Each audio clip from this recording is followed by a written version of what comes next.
Kalau ada manusia hidup di bumi tapi tidak beribadah, maka seakan-akan ia telah keluar dari jalur tujuan hidupnya. Maka penunaian ibadah ini tak bisa sembarangan dikerjakan, mesti ada petunjuknya, mesti ada dalilnya. Nggak bisa kita jadi mufti sekaligus. Bukan baru baca terjemahan langsung memberikan fatwa, bukan baru baca terjemahan langsung paham, tidak.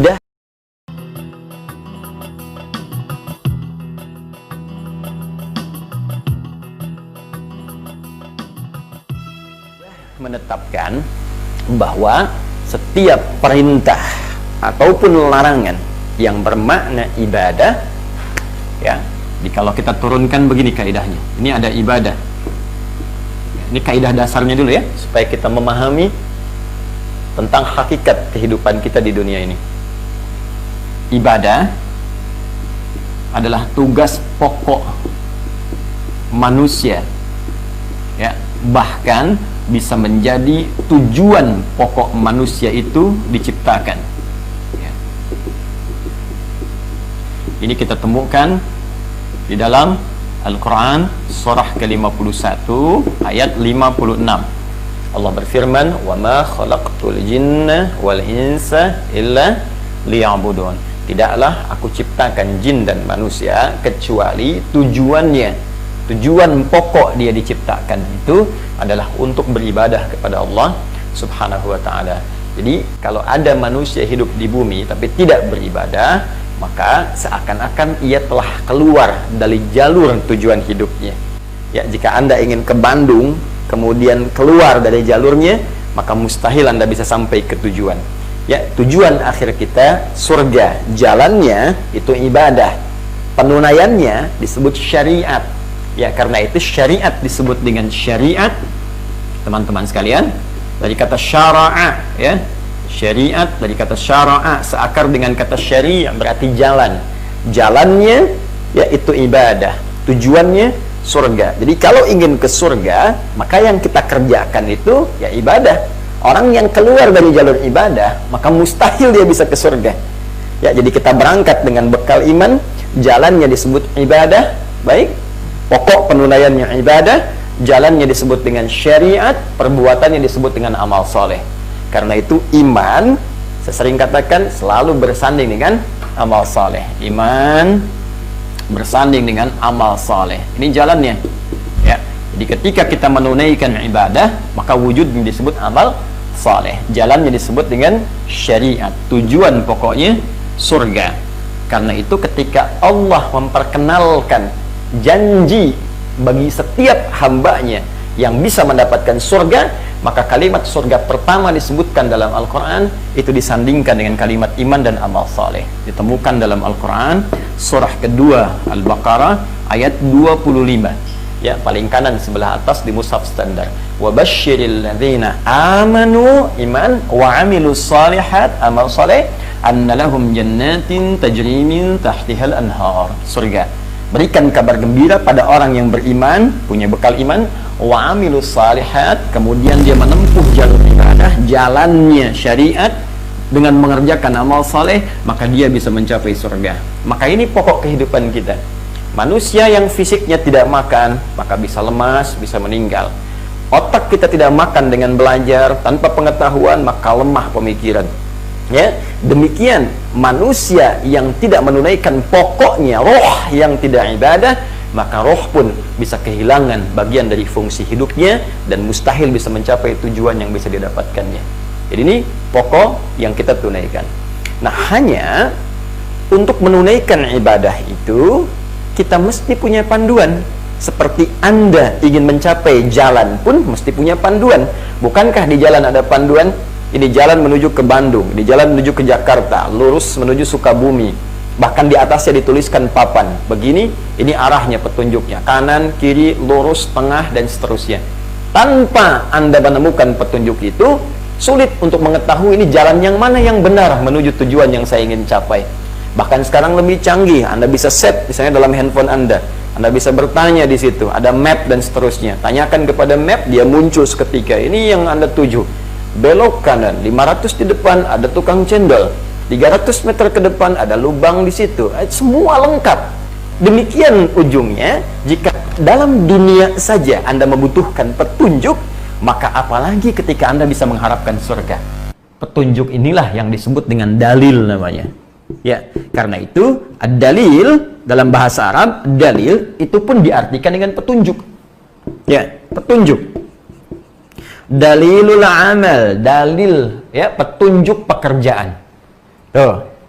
Ya, dalilul amal fil maktab, petunjuk pekerjaan di kantor ini. Dalil itu petunjuk.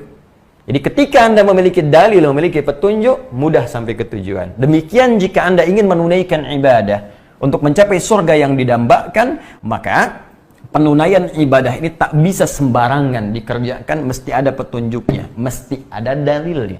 Jadi jalan kehidupan dunia saja Anda membutuhkan dalil berupa petunjuk, maka bagaimana dengan capaian tertinggi akhirat, surga yang kita dambakan, mesti ada dalil.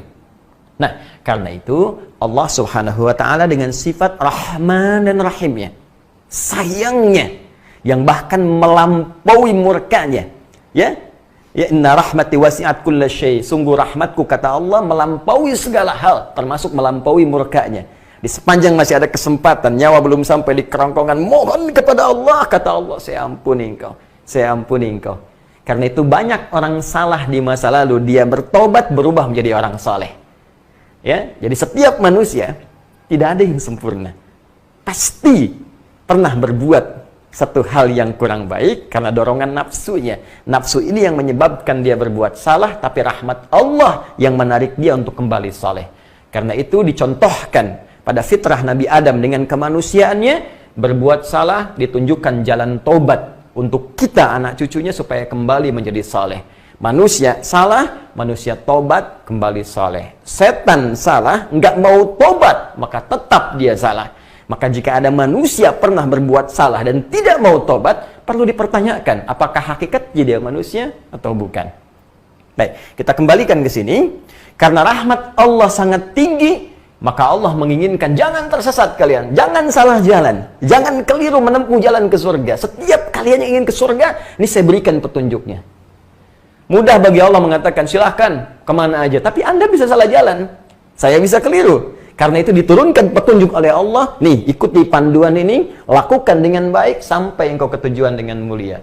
Karena itulah para ulama membuat hukum yang ketat tentang petunjuk ini supaya kita tidak salah arah dalam ibadah. Sampai ada ungkapan mengatakan ad-dinu huwad dalil. Ad-dinu huwad dalil. Ad-din, semua ketentuan agama itu dalil, harus berdasarkan dalil, petunjuk supaya tidak salah dalam pengerjaannya. Nah, petunjuk yang paling utama tentunya langsung bersumber dari Allah Subhanahu wa taala dan bersumber dari Rasul yang diutus oleh Allah langsung untuk menyampaikan petunjuk itu. Yang bersumber dari Allah langsung, firman-Nya disebut Al-Quran. Ya, lalu disampaikan kepada Rasulullah, Rasul yang paling mulia Muhammad sallallahu alaihi wasallam. Al-Quran ini dijelaskan kandungannya lewat semua hal yang bersumber dari beliau, baik perkataannya, baik tindakannya, baik ketetapannya, baik perilakunya, sifatnya dan sikapnya. Disebut dengan al-hadis yang harus kita ikuti ketika menjadi pedoman kehidupan, jalan hidup yang kita tempuh. Maka ini nanti disebut dengan as-sunnah. Maka di sini muncul ya istilah Al-Quran dan Al-Hadis, Al-Quran dan As-Sunnah. Dulu anak-anak kecil dari SD diajarkan pedoman ini supaya tidak salah arah ketika dia balik dewasa. Maka ada pelajaran Al-Quran Hadis, Al-Quran Hadis. Sekarang cek anak SD sekarang apakah punya pelajaran ini lagi atau tidak. Orang tua kita sudah berpikir dari dulu, jangan sampai anak ini dewasanya punya persoalan. Karena itu anak-anak yang dididik sejak dulu di era-era masa lalu, Allahu Akbar, saya katakan demi Allah, dia akan punya pegangan minimal jadi baik dari masa depannya. Jadi kalau Anda kehilangan materi ini dari kekinian, bisa dilihat akibatnya dalam kehidupan karena akan berdampak pada aktivitas bumi yang kita pijak pada saat ini. Jadi ini Al-Quran, Al-Hadis, Al-Quran, As-Sunnah. Mengikuti ini langsung disebutkan oleh Allah dalam Al-Quran, surah ketiga Ali Imran, ayat ke-31. Qul in kuntum tuhibbunallaha fattabi'uni. Katakan Muhammad SAW, jika kalian mencintai Allah maka ikuti semua apa yang dituntun oleh Nabi, maka engkau bisa jadi teladan, karena Nabi pun sifatnya adalah teladan. Demikian ditegaskan di Quran surah ke-33 ayat 21, laqad kana lakum fi rasulillahi uswatun hasanah. Dan mengambil ini baik dari Al-Quran ataupun hadis Nabi sallallahu alaihi wasallam tak bisa sembarangan, karena kita tidak bisa sampai langsung kepada Nabi. Jarak kita sudah 15 abad. Nabi sudah wafat, fisiknya tidak ada di bumi sekarang, namun petunjuknya kekal abadi sampai dengan kita berpulang. Ya, karena kita tak bisa langsung mengambil pelajaran dari Nabi, maka kita mesti punya jalur yang tersambung kepada Nabi sallallahu alaihi wasallam. Jalur ini yang disebut dengan sanad, sampai Imam Muslim mengatakan babul isnad minad din. Bab belajar ilmu tersambung dengan sanad, bagian yang penting dari ad-din. Sanad apa yang dimaksudkan? Itu yang disebutkan Nabi dalam hadis riwayat Ibnu Majah, nomor hadis 233. Kalau buku Anda beda dengan saya kitabnya, maka cari yang riwayatnya sahabat Abu Darda radhiyallahu taala anhu, ya. Beliau menyampaikan anin Nabi sallallahu alaihi wasallam, man salaka tariqan yaltamisu fihi ilma sahhalallahu lahu tariqan ilal jannah, sampai ke kalimat wa innal ulama'a warathatul anbiya. Dan sungguh para ulama itulah pewarisnya Nabi sallallahu alaihi wasallam. Itulah pewarisnya para nabi. Maka ulama mewariskan petunjuk-petunjuk Nabi. Wa innal anbiya lam yurithu dirhaman wala dinara. Dan sungguh para nabi itu tidak mewariskan dinar dan dirham, bukan harta dunia, walakinnahum warathul ilma. Tapi mereka mewariskan pengetahuan sebagai pedoman kehidupan. Jadi ambil Al-Quran, ambil hadis melalui keterangan para ulama. Nggak bisa kita jadi mufti sekaligus. Bukan baru baca terjemahan langsung memberikan fatwa, bukan baru baca terjemahan langsung paham. Tidak, mesti ada alim, mesti ada ulama yang memang spesial di bidangnya mempelajari dua sumber ulama.